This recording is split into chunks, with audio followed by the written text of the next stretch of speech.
Welcome everyone. Welcome brothers and District 21. Part of our instructional and educational series are the lectures. Thank you, Alex, for arranging the lecture, and Yanis for monitoring the flow of the meeting. Please welcome Todd Jensen. Now, Todd has been with AHEPA Housing for a long time, and I look forward to working with Todd as we go forward developing an AHEPA housing location in Northern California and Northern Nevada. We've been working on this for years, and some of the chapters and the district have looked at it as a couple of reasons for doing it. One is to bring more members to the organization, as well as ensure the growth of AHEPA in our district. And I'm going to let Todd do the talking because he's the expert. I'm just following along, and I respect the work that he has done and the work that AHEPA Housing has done. Thank you again, Todd, for appearing with us today. We really appreciate it. And if you have questions, please hold off, because I want Todd to be able to give his presentation about the structure of how we go about doing AHEPA housing so that you're all informed. Without further ado, Todd, you have the floor. Thank you. If you have a question, feel free to write it in the chat. We will read it at the end. So once a question comes to you, just write it. Thank you, Yanni. Okay, that sounds good. Thank you. Happy to be here. So I've been with AHEPA Management Company for just over 8 years, and the reason I was brought on is because of my tax credit experience. So, you know, the title here of the presentation is the Section 202 program to include low-income housing tax credits. So we'll get into that a little bit. It's kind of a niche financing tool, but it's a very successful program. That's actually been the most successful program for affordable housing in the country's history. So I'll explain quite a bit about that program because, one, most people are a little unfamiliar with it, and two, because now, you know, it used to be that you would submit an application to HUD for a 202 capital advance. You would receive that, and it would be enough to build a small project. And so we'll get into it a little bit more as we go along with the presentation, but that's really not the case anymore. And they've decided to make this 202 program part of the financing capital stack, but you have to combine it and layer it with other financing tools, and that's why we'll talk so much about the tax credit program. So the other thing I'll say is I had some problems with PowerPoint on my computer, so Alex is going to flip the slides for me. So next slide. Okay, so the construction of new independent living apartment complexes, you know, we need to do that. We need to continue to do that. There's pretty much in any area of the country it's needed. It's more in some than others, of course. And in the application, you have to show that there's a need, but that's usually a very easy hurdle for us to clear because there are so many seniors in the country that do need clean, decent, affordable housing. So HUD put the program on pause for a few years. I want to say it was like 2013 when they kind of put it on hiatus. They brought it back in 2019, so 2 years ago. And like I said earlier, it's kind of brought back with some changes, and the main change is that it wants to promote layering additional funding sources. So the 202 grant or capital advance is part of the capital stack, part of the funds you need to build it, but now they're incentivizing developers to bring other sources. And so we'll talk about that as we go on this afternoon. One of those sources is the 4% tax credit program. We'll talk about how that's different. You may have heard 4%. You may have heard 9%. I'll I'll tell you the differences between those two. And then the other piece of this is the opportunity to earn a developer fee. And we'll talk more about that later in the presentation. It's hard at this point to get into specifics on how much that would be, and I'll tell you why that is. But as we go through the presentation, I think I'll boil it down to really finding a site that meets all the criteria, and how much that site is will make a big determination on what the developer fee could be. But what we'll probably end up doing is I'll back into, I'll put a pro forma model together, and we'll put a placeholder land price that we think, based on the market out there. And, in the coming months, as we get to the next application deadline, we'll work on a hypothetical model, and then we can reconvene, and have a follow-up and discuss that in more detail. So, yeah, next slide, please. So I just touched on this. The capital advance in the past was the main funding source. It's no longer. The program is encouraging mixed finance development, combining it with other sources, namely the tax credit program. And the big push from HUD with this NOFA, and NOFA is an acronym for Notice of Financing Availability.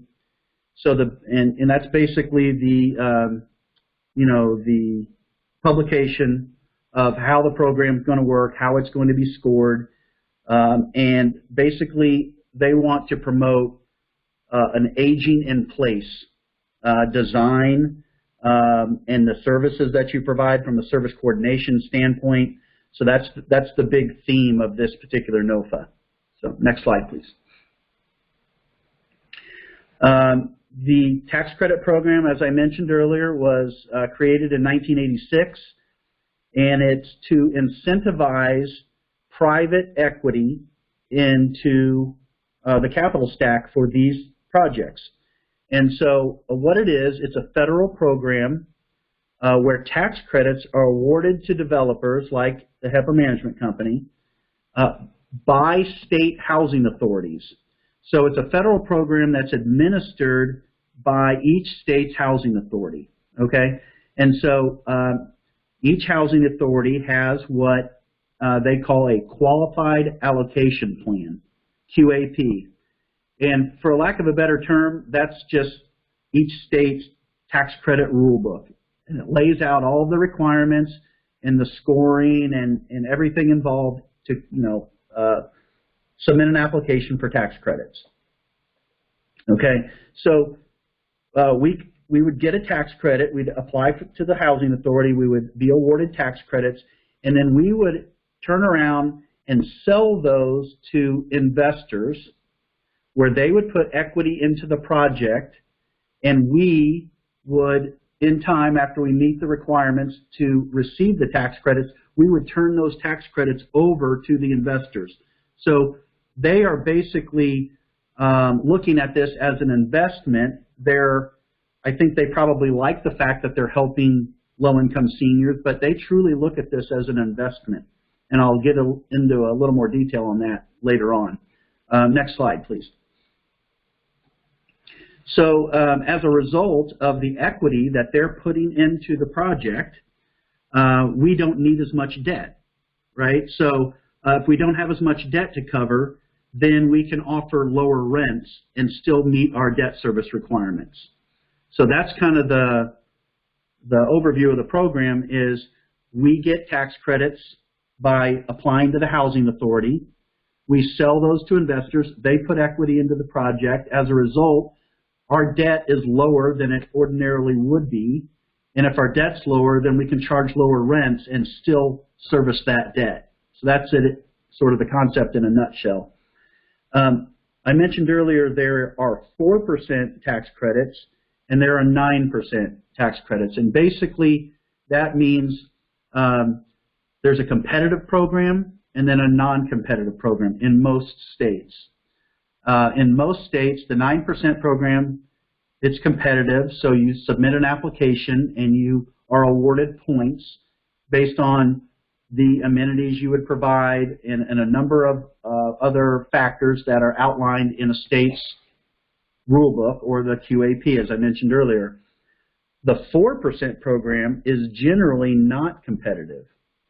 So if you meet all the criteria, you're awarded the tax credits. And I'll get into specifics later of why I say it's generally non-competitive, because certain states here recently have had to make it competitive. And I'll tell you why that is here in a moment. California, unfortunately, is one of those states where the 4% program has become competitive. So that's something, that California developers are going to have to overcome, as opposed to, for instance, in Indiana, it's not competitive. So, it is what it is, and we'll have to overcome that. So, next slide, please.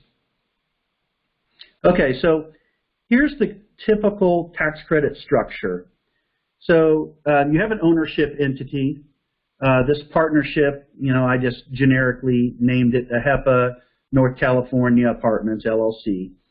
So you have the investor member on the left, and so in order to receive the tax credits, the investor needs to be the 99.99% interest in the partnership in order to receive the tax credits. Okay, the managing member, which AHEPA would be the sole member of the managing member, is 0.01. So we call the shots on a day-to-day basis. We're the managing member. The investor member is sort of a silent investor, and so we have what's called a limited partnership agreement that we'll enter into with the investor, and it'll spell out everything that is involved in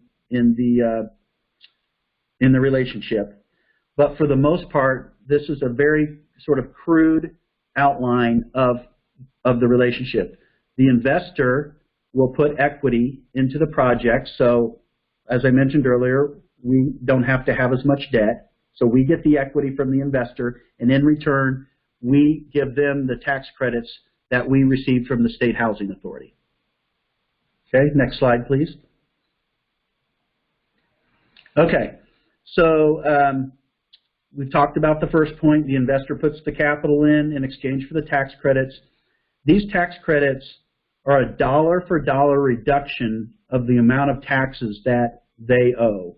And so you can do a direct placement with an investor, and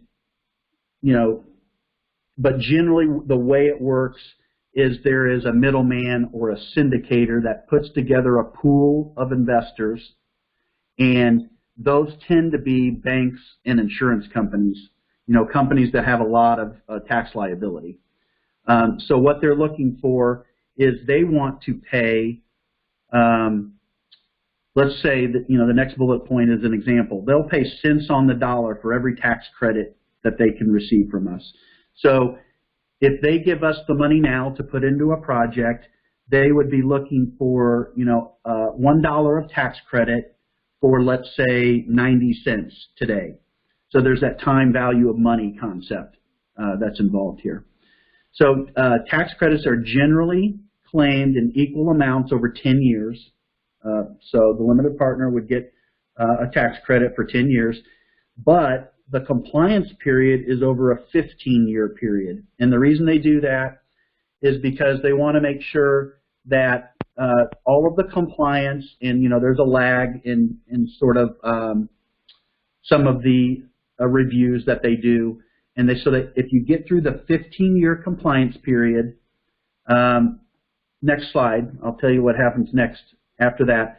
So after the 15-year compliance period is over, the tax credit investors generally want out of the deal because, one, they've realized all the economic benefits from the tax credits over the first 10 years. After 15 years, they're sort of, for a lack of a better term, sort of home free in terms of the IRS being able to recapture the tax credits because we made it through the 15-year compliance period. And so really after they get through the 15 years, they're not motivated to stay in the deal anymore because they truly look at this as an investment.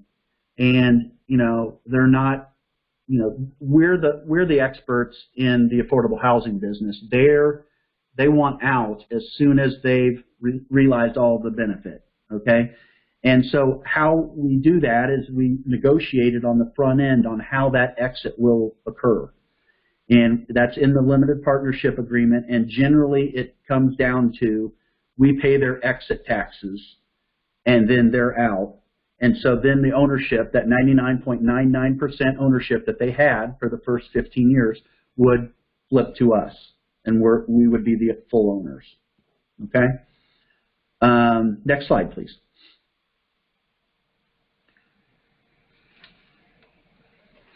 Okay, so one of the main issues with the tax credit program is the location of it. Okay, and so HUD has its criteria on where the project can be, and then the tax credit program tries to push development to two areas. One, it's called a qualified census tract, a QCT, and that's an area with a certain level of poverty in a particular census tract. Okay. The other area is a difficult to develop area, and those are locations with high land costs. So, as you can see in this little picture that I provided on this slide, all of that sort of brown area is DDA, difficult to develop area, where land costs are high. And so the reason you want to be in those areas, whether it's the purple, which is the QCT, or the brown, which is the DDA, either of those qualify for 30% more tax credit equity than you would if you were outside of those areas. So because these deals are generally tight and we want to maximize the developer fee for all of the work and risk that goes into developing these, we always want to try to find a site that's in one of these areas. Next slide. Okay, so this is where I really wish my PowerPoint was working today, because these are links to websites that I was going to pull up and show you how to kind of work these on this presentation. And as I mentioned earlier, Alex is sort of doing this for me. So yeah, if you could click that for me.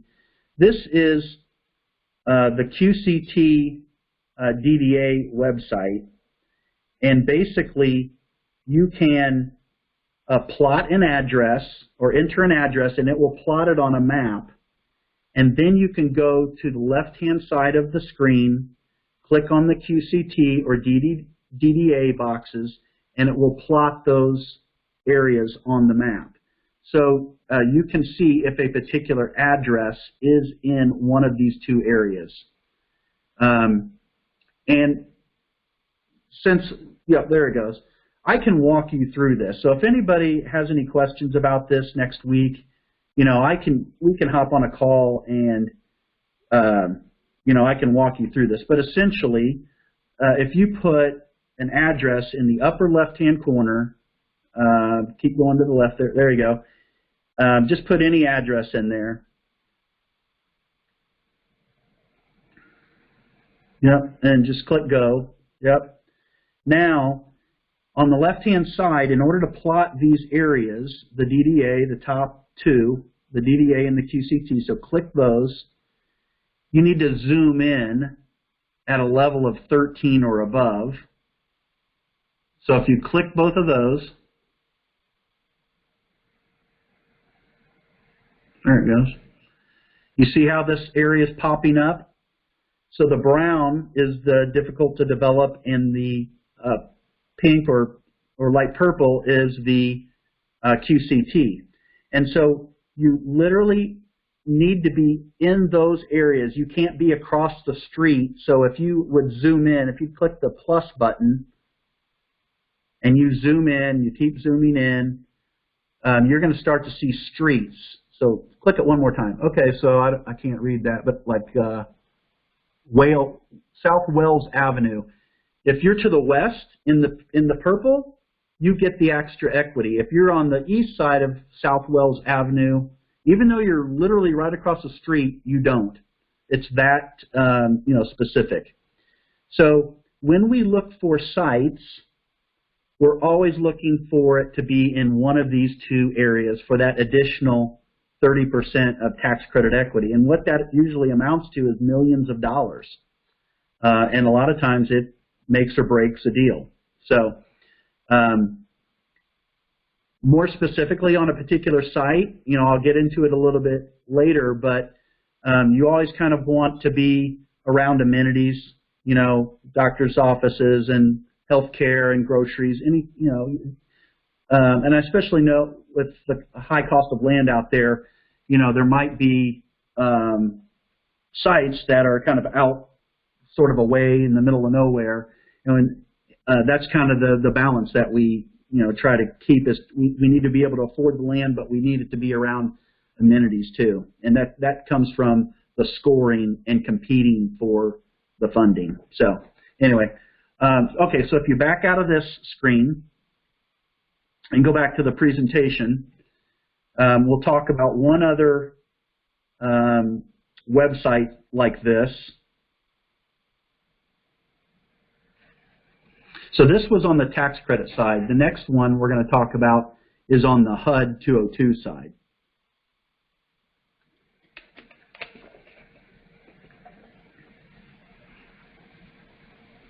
You can probably just X out of this website. You're still sharing at HUDuser.gov. There we go. Okay, so that was the top bullet point that we just talked about, the QCT and DDA. So we want to be in those two areas. The next one is HUD's threshold test of being outside an area of minority elderly concentration. So if you click on that next link, it'll pull up a very similar looking interface, and we're going to plot the areas of minority elderly concentration, and those are areas where HUD does not want you to put projects, and so their logic, and it's a little bit conflicting with the QCT and DDA, is if you did the same thing and you plot Reno, let's say, or whatever, it doesn't matter, you'll plot the third box, yep, minority, and now these tracks are where HUD says they don't want to continue to put housing because they have their criteria, but either there's already housing there or they want to push it to different areas, or these are areas that are very low income and they want to not just say, oh, these are where the low-income people live. They want to push it to other areas. So the problem with this is that a lot of the QCT area overlaps with this area. So if you find a site on the tax credit side and, hey, it's great and it's in the QCT and I'm eligible for this additional equity, now I have to go to this website and make sure it's not in an area of minority concentration, and if it is, then it doesn't work. So that's why I generally say, hey, there's other criteria that we're talking about in terms of, can we afford land? Is it large enough site? Is it around other amenities? And so we sort of look for those criteria, all the while keeping this in the back of our mind. So if it's easier, I've given chapters the option of saying you can look and use these tools when you run across a site in your area, or you can send me an address and I can kind of do the due diligence of all of this and tell you, yeah, that works, or no, it doesn't. But those are basically the options, and this is really what I would look for first thing when considering a potential site. Are these two criteria that come from, one, the tax credit program, one from HUD. Okay? So if you back out of this one and go back to the presentation.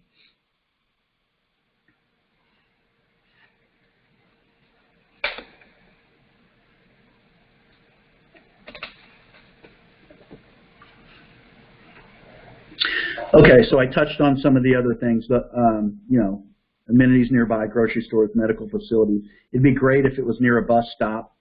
Sometimes that's not possible. So municipal water and sewer availability and capacity. So, you know, we've run into a lot of situations where it meets a bunch of these criteria.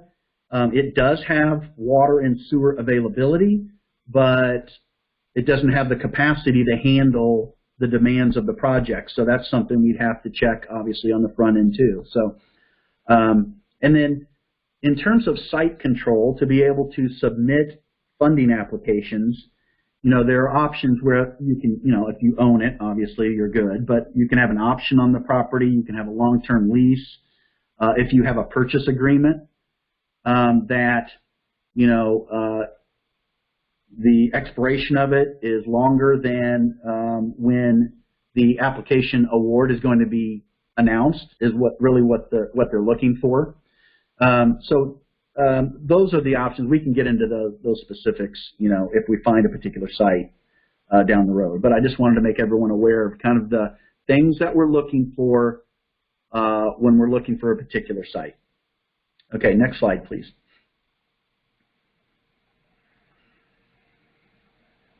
Okay, so I mentioned this earlier, the current 202 notice of funding availability, and I'm telling you this not because it'll be applicable for your project, but just to give you an idea of what has happened here recently since they brought it back in the last 2 years.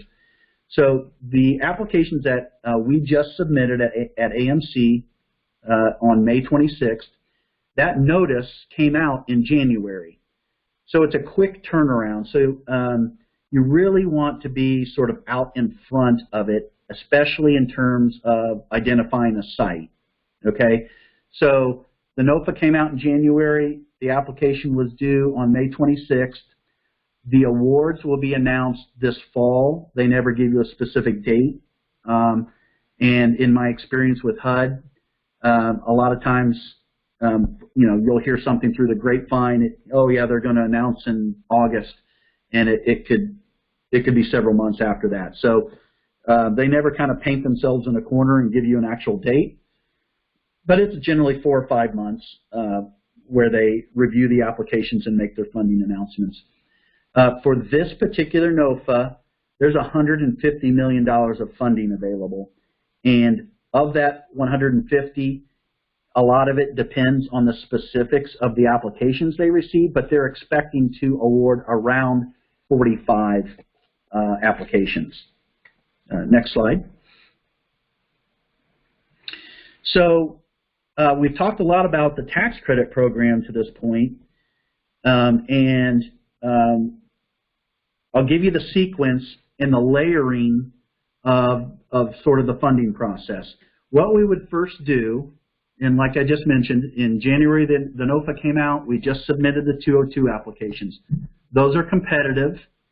You get point totals based on some of the things we've already talked about, how close you are to amenities, you know, the service coordination experience and development experience and management experience that you have. That's where a HEPA management company will score very well given our history. But it is a competitive program. They'll announce whether you get the funding, let's say this fall. If we get the funding, then we would turn around and submit the 4% tax credit application. And the reason we, you know, don't want to do that simultaneously is because there are costs to, you know, submitting each application, and you kind of want to minimize your risk if you can. So we're competing for a 202 application. We may or may not get it. Let's see if we get it. If we do, then we'll go to the next step. And the reason we do that in most situations is because the 4% tax credit application is not competitive. So then it's just a matter of execution and going through the, the requirements of that program. Here's the rub in California, and not just California, other states. When you participate in the 4% tax credit application or process, it comes with tax-exempt bonds, housing revenue. They're called several different things. You'll hear them called housing bonds, housing revenue bonds, tax-exempt bonds.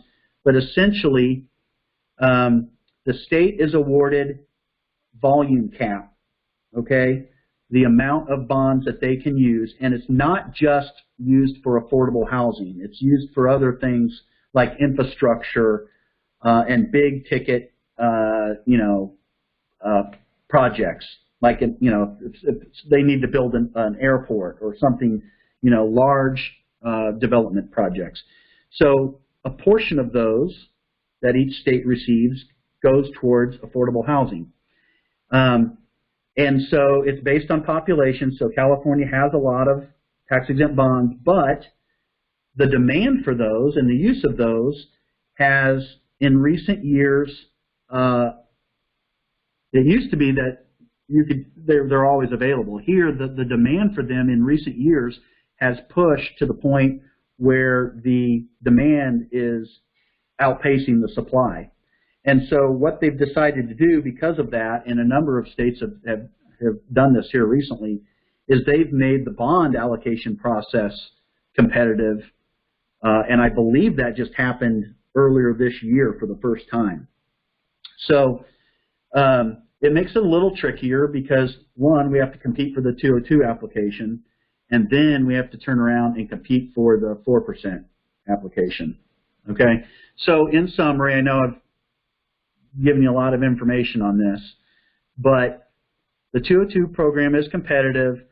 For example, 18 of the 74 applications last round were awarded, and that's obviously not a very good success rate. But I will say that last year's round only offered $50 million. This year's round is $150 million, so there's 3 times as much funding available. So I would hope that that success rate would be better this year.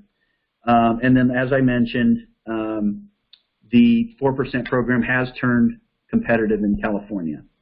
So next slide.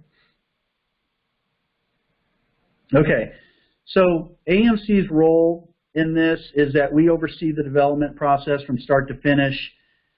We do all the underwriting. We do the applications for the 202, also for the tax credits and the tax-exempt bond applications. On the tax credit side, because these are private investors, you have to make them comfortable in order to invest their money. And so they want to see guarantees on the construction completion. If there's an operating deficit, somebody has to come save the day.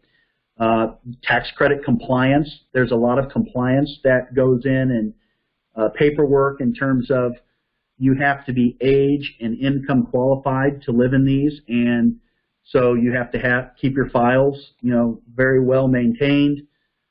Make sure that you're meeting all of the criteria in terms of verifying that they are both age and income qualified in order to live there. And then we need to show them that we finally get it stabilized. So they want to see a big balance sheet. AHEPA Management Company has the balance sheet to make them comfortable. And then we also manage the property and maintain compliance throughout the compliance period of the 15 years, both with the 202 and the tax credits. So that's our role. Next slide, please. Okay, so there are costs to submitting both applications, but first we'll talk about the 202 application. We probably won't. I had this on here because it's a possibility that we would, engage a consultant. We may not have to. The rezoning is another thing that is not an absolute. If it's an easy rezone, there's usually just a couple $100 rezoning application. If we need legal help because we think we're going to get into a battle with neighbors or what a lot of developers refer to as NIMBYism, not in my backyard, then you might have to hire some, local attorney to help us with the rezoning. But that's just an estimate, and I know every market's different. So these are in most cases sort of Midwest, estimates. It could be higher in your location. So a phase 1 environmental report. We just had to do these obviously for our two applications we just submitted, and I think they were around $8,500. It could be more depending on what the specifics of the site reveal. If there's further investigation that needs to be done, that could be a higher number. There's title work that needs to be done. And then really the big number here, and it's hard to put a number, attach a number to it, is the earnest money for site control. So what we're asking a landowner to do is to take their site off the market for a long period of time. And, that's generally going to be, 15 to 18 months. And a lot of it is, hey, we're competing for this funding. We don't know if we're going to get it. And so, if you put yourself in their shoes, it's okay. We're going to put some earnest money down to put some skin in the game, but we don't know if we're going to buy this. It depends if we get the funding from HUD or if we get the funding from the Housing Authority in California. So they're going to want to be compensated for taking it off the market, and then they're going to want probably some compensation for, all right, well, this isn't even a sure thing. So a lot of times that can be, 15, 20, 25,000, it just depends.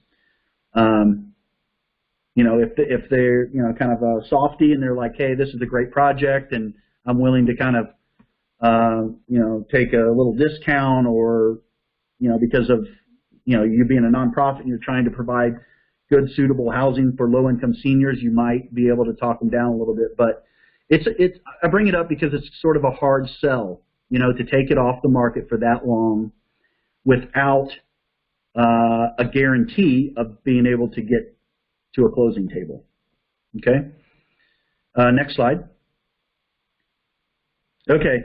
So we prepare the application, we submit it to HUD. If we get awarded, then HUD wants to see what they call a minimum capital investment, and it's basically a skin in the game commitment or an owner's deposit, and it's 0.5% of the award, and we're asking for awards that would pretty much max it out to $25,000. So that's another consideration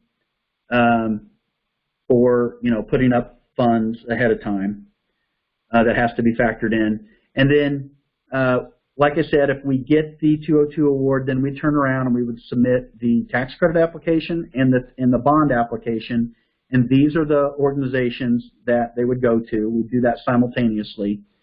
California Tax Credit Allocation Committee. They administer California's tax credit program. Okay, that's who we would be getting the tax credits from. And then on the bond side, it's the California Debt Limit Allocation Committee. Okay, next slide, please. And so there are some costs that are associated with the tax credit program as well. A market study could be higher than this. That's generally what it's been in our area, $5,000 to $6,000. They'll charge you an application fee. They'll charge you a bond application fee. We need to get an inducement resolution on the bonds.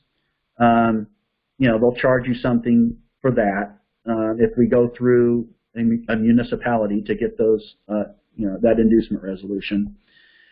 So I bring up all of this because these applications are competitive, and so if you're successful and you're awarded the funds, you'll be reimbursed or will be reimbursed all of this at closing.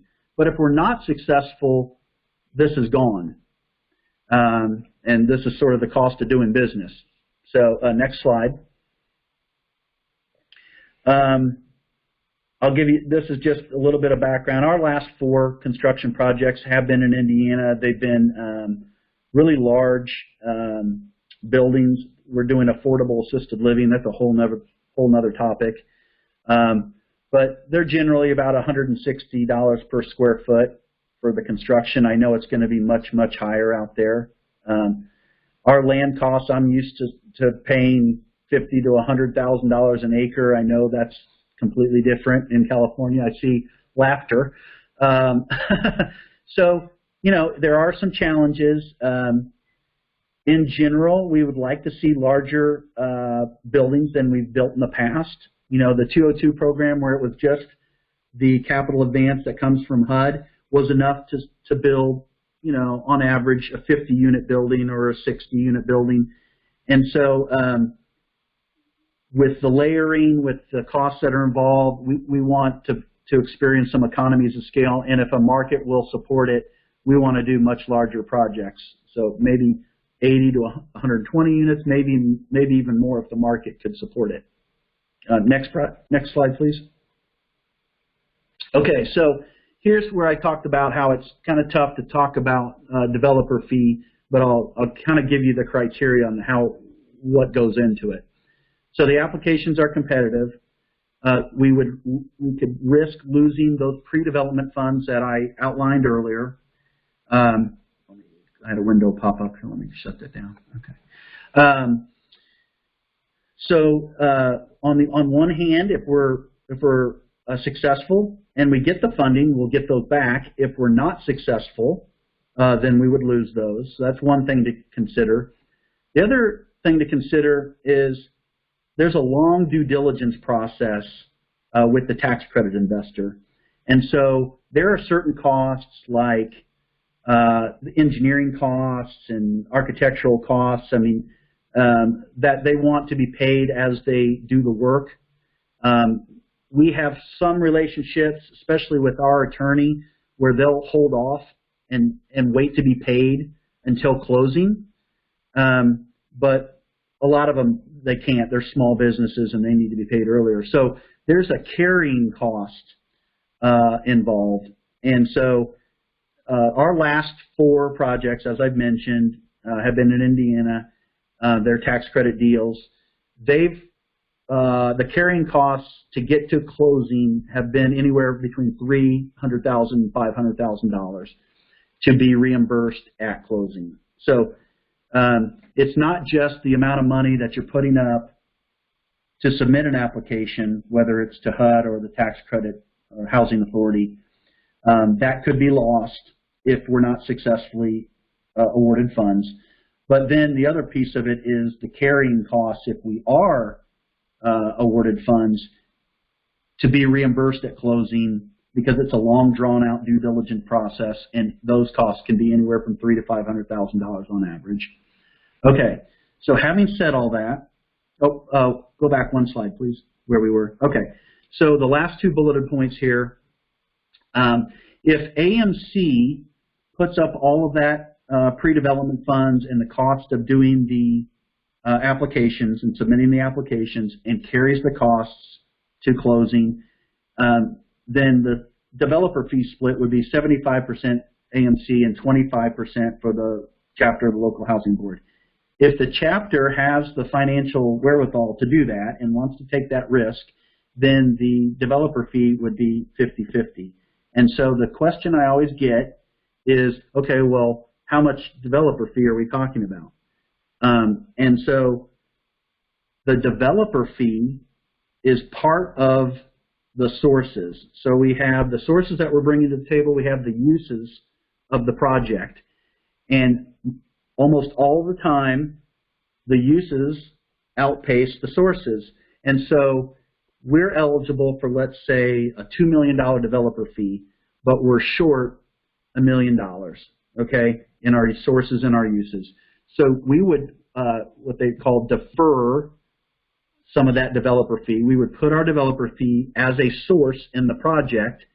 And so of that of that $2 million, we may only have a paid developer fee of $1 million, and we may have to defer $1 million and be paid over time from the cash flow of the project. Okay, so it's very hard to determine what a developer fee would be until we identify a site, we know how much that costs, and we can factor that in, because that's the main determining factor on how much developer fee you actually realize instead of being deferred. Okay, so the sooner we can identify a site and put that number into our pro forma, the sooner we can kind of determine what the developer fee range would be. Okay, sorry, next slide. Okay, so what happens next? As I said, the site is the big key here. We have to meet all of that criteria that I touched on earlier. We have to find some, affordable. It's not out in the middle of nowhere. It's around amenities. It's in the QCT or the DDA, and it's not in the HUD minority of elderly concentration. All of that criteria that we talked about earlier. We'd develop a model.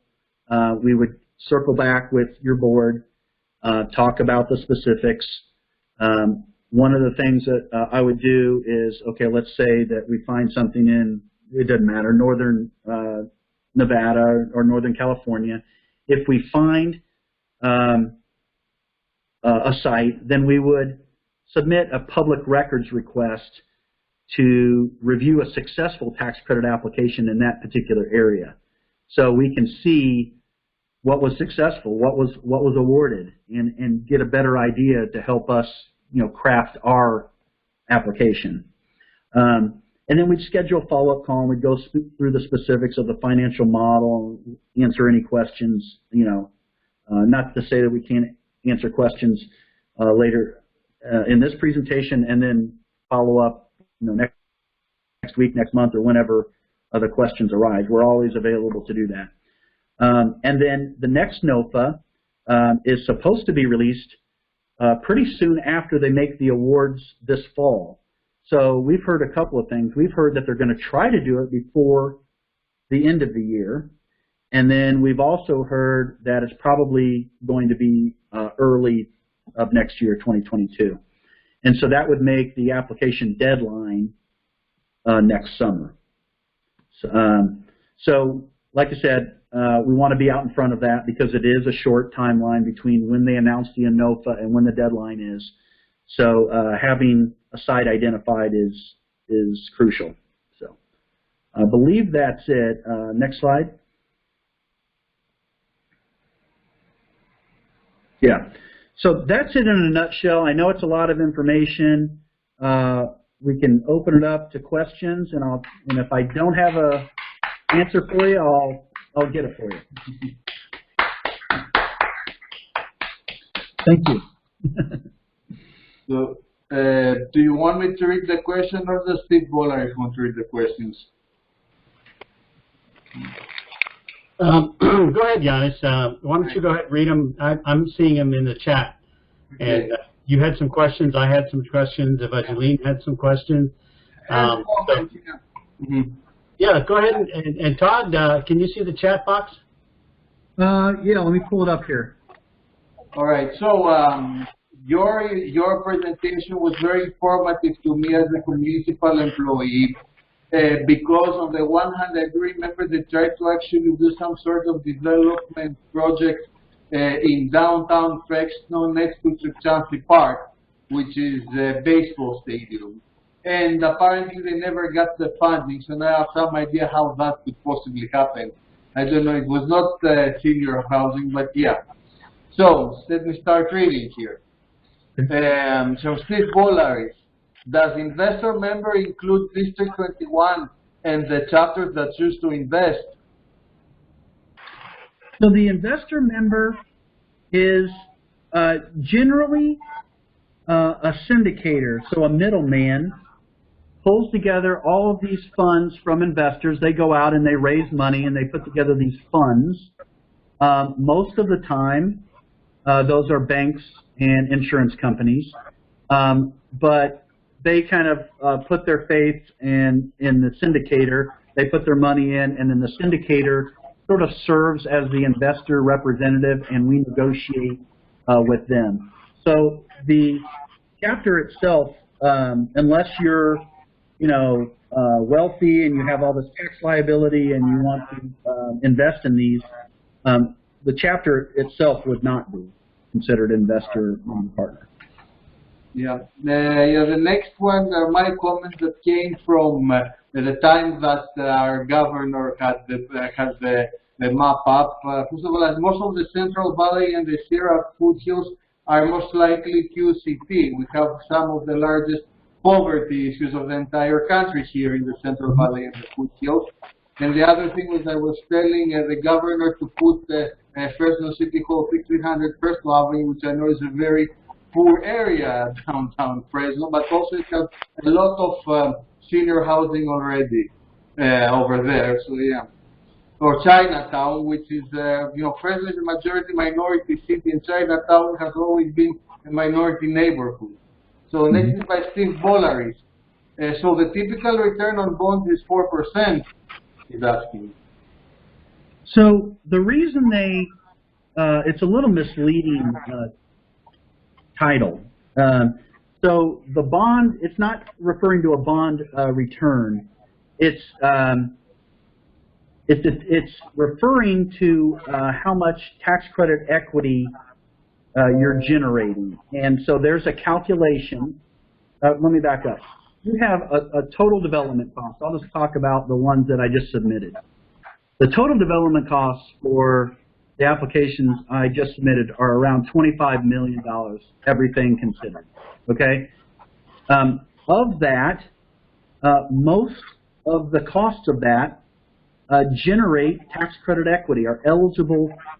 It's called eligible basis, and all the construction costs, the costs, a lot of the soft costs to, for the attorneys, for the architects, the engineers, all of that is generating tax credit equity. There are certain things that don't go into that, that are ineligible to generate equity, and one of those is land. So that's why it's important to, if we can, we still, obviously the project has to pay for the land, of course, but if we can find a good deal on the land, we want to, because we're not generating tax credit equity on that amount that we pay for the land, okay? So I say all this because we come up with an eligible basis number of the tax credit. So of that $25 million total development costs, let's say 21 or 22 is considered eligible basis and is going to generate tax credit equity. And so we do this calculation, and then at the bottom, there's this percentage. It's called the applicable rate, and the way the IRS originally wrote the program, that number is multiplied by 4%, and then you figure out how many tax credits you can generate. And on the 9% side, that number is multiplied by 9%. So the benefit in participating in the 9% program is, and this might be the case in California, because in most states the tax credit program is not competitive for the 4%. But if it is in California, we might as well participate in the 9% tax credit program, because you would generate over twice as much tax credit equity in the 9% program. And the only reason we prefer the 4% program in most situations is because it's not competitive. But if in California it is competitive, then there's a benefit. Hey, if we're going to compete, we might as well compete for twice as much tax credit equity. And so really that's the long-winded answer to no, it's not 4% return on the bonds. Right. It's how much tax credit equity you can generate. And that's a dollar for dollar tax credit for someone, so they go to the bottom line of their tax bill and substitute that tax credit for $1 of every tax dollar they owe, right? That's correct. Very attractive to accredited investors. Yeah. That's why, if they can, buy a tax credit dollar for 90 cents, that's what, that's the return. That's what they're looking for. Now, I will say, when I first got into the business, I was like, well, on the coast in New York and California, they're buying, tax credits for $1.03. Well, that doesn't make sense. Why would they do that? There are laws called the Community Reinvestment Act that require banks to invest in affordable housing in their area, and so they're mandated by law to do this. So that's why, it's its own. It's a demand. It's a supply and demand industry. So if there's a lot of supply in a certain area or a lot of demand in a certain area, the price will go up, and in some cases it can go over $1 because they're mandated to invest in affordable housing in their area. Awesome. Yeah. I have a question on this. One moment. I have a question on this one. So, Todd, if we have a wealthy member with property, but he doesn't want to donate it, he want to lease the property to us for a long lease, will be also eligible for tax break separate from the investment? So we can definitely do a long-term lease. How they're compensated, that's a question it's unique enough and sticky enough that I probably want to get our tax credit attorney to advise us on that. So I don't want to give you the wrong information, but in that particular situation, if that is indeed the case, we could definitely get you an answer for that. But I don't know that for sure, so I don't want to give you wrong information. So, next question. Could the current landowner give the property to the project and get tax credits in exchange rather than get paid up front for the land or existing building? No, they wouldn't. They wouldn't get tax credits. I mean, if they're going to donate the land, I wouldn't even say donate. If they want compensated, there has to be some sort of agreement, and we can, work that out on a case-by-case basis. But they would not just get tax credits for donating the land. Okay. So, next up from voters again, how did the San Bernardino project go over the years? It's been successful. I mean, it was developed under the old 202 program, and that's the thing when I kind of talk to chapters across the country. They're so programmed and it's gone on for so long, and if they've done any kind of development, that's kind of ingrained in their brain of, hey, this is how the 202 program works. They give you a big grant or a capital advance, and you build it, and then you get this operating subsidy from HUD to help with the operations, so that the residents only pay 30% of their gross income, and that's kind of how the program was for decades. It's not that way anymore. But to answer your question, that's been a very successful project. It's operated very well, and it's serving its purpose. My next question is mine. Can you put the housing everywhere, like say some community up in the Sierra, or does it have to be an urban suburban area? And I'm thinking very specifically Core School. In Core School there is a casino, and that casino has transportation all the way down to Salinas, Monterrey, San Jose, in order to get gamblers to pay. And so, would you say build some sort of housing, or AHEPA housing next to that casino? It does not have to be, and quite frankly, the housing authorities rewrite their QAP to meet their housing goals every year or every 2 years. And so they have buckets are called set-asides, and they'll have urban set-asides, they'll have large city, medium city, small city, rural. So they don't want all of the properties to be just in urban areas or downtown. They want to spread it wherever throughout the state that affordable housing is needed. They want to, and they try to be fair. And so they'll put in the QAP, in their tax credit rule book, they'll say, hey, 20% of the tax credits this year are going to go towards urban developments. Another 20 are going to go medium-sized cities. Another 20 will go, rural. Another 10 will go to nonprofits. Another, so they'll spell it out in the QAP. So to answer your question, no, it does not just go to urban areas. From Evangeline, how many AHEPA senior housing are operable today? So we have 91 properties in 20 states today. We also have, as I mentioned earlier, we have 4 affordable assisted living facilities in Indiana. So we have 95 total properties. Those assisted living facilities are very, very unique and niche because they use the tax credit program along with a state's Medicaid waiver reimbursement program to provide the services of, that the residents need. And so it's, we think it's a great product. We're trying to promote that and expand that across the country, but only certain states are kind of set up right now to be able to do that. We don't have any other questions, but I have one oral question. A story I heard here in Fresno was that once upon a time, they investigated building an affordable housing right next to the church inside church property, where currently the soccer stadium is, the soccer field.